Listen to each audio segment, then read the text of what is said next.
Halo Indonesian, pada materi sebelumnya kita sudah belajar tentang masalah kualifikasi ya Pak Sam ya.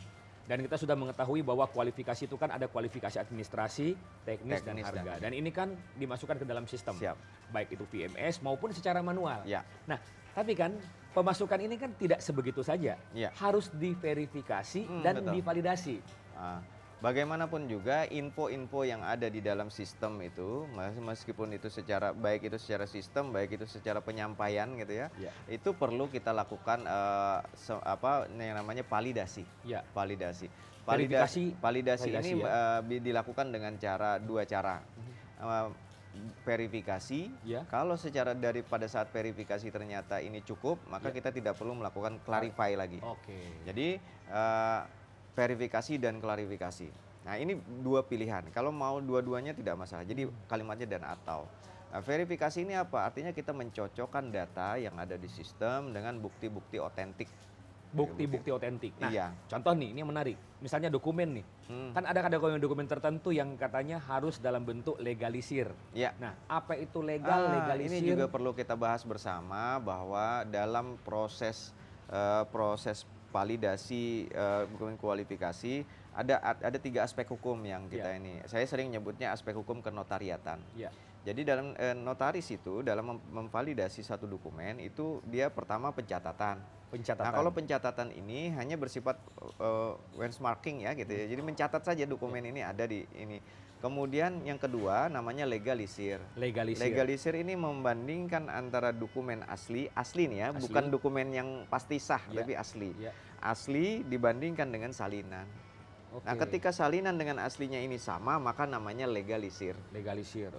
Notaris menyaksikan bahwa antara dokumen asli yang disampaikan oleh yang mengajukan dengan dokumen salinan itu sama persis. Ini hanya tentang kesamaan saja. Bukan berdasarkan isinya. Bukan tentang keabsahan.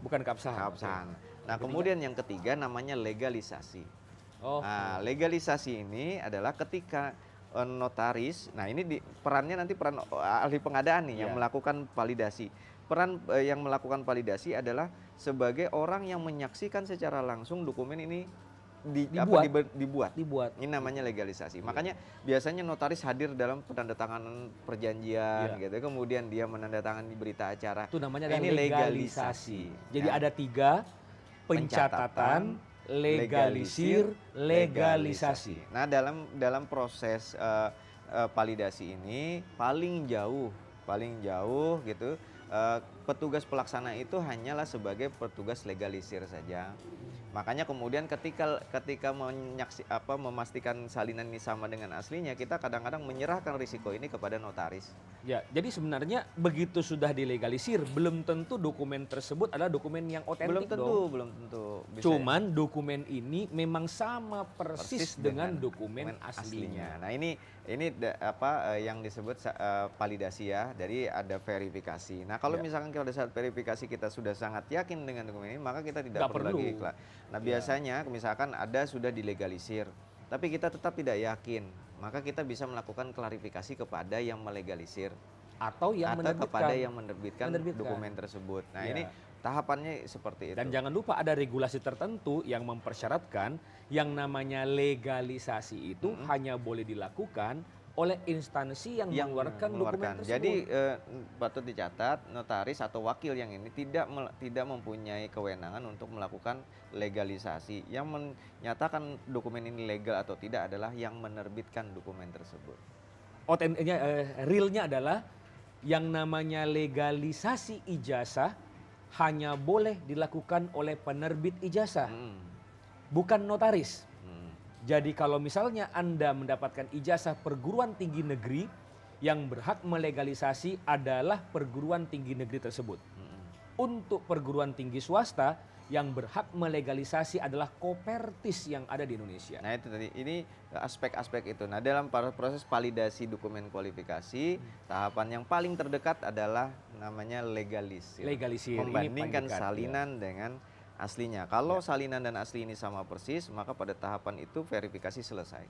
Tapi kalau tidak diyakini oleh yang melaksanakan, maka bisa dilakukan namanya clarify. Nah, jadi yang paling pertama adalah verifikasi, yang kedua adalah validasi apabila diperlukan. Jadi tidak selamanya Nah, termasuk yang namanya validasi ini dapat dilakukan secara kunjungan. Betul, visiting itu saya Visiting. Iya, namanya klarifikasi macam-macam kita ya. Iya. Bisa datang langsung, bisa memanggil dan segala macam. Nah, tahapan ini di dalam pengadaan publik namanya pembuktian kualifikasi. Nah, kemudian ada yang disebut lagi dengan uji independensi. Di mana uji independensi ini dilakukan kepada penyedia yang telah lulus verifikasi dan validasi atau lulus bersyarat untuk mengecek apakah dia memiliki keterkaitan dengan perusahaan lain atau tidak. Betul. Ini kita lihat apakah ada ini faktor-faktor persaingan usaha Persaingan faktor usaha. persaingan usaha. Apakah dia merupakan perusahaan cabang? Ya. Apakah dia perusahaan anak perusahaan? Ya. Tentu di dua hal yang berbeda. Ya, Perusahaan cabang dengan anak perusahaan, aspek-aspeknya berbeda. Kemudian apakah mereka perusahaan-perusahaan yang ya istilahnya patungan ya? Kita nyebutnya kadang-kadang namanya ada perusahaan subkon, ada perusahaan KSO. Atau satu lagi, perusahaan pinjam bendera. Nah, itu di Jadi ada 3 ya itu anomali, itu anomali.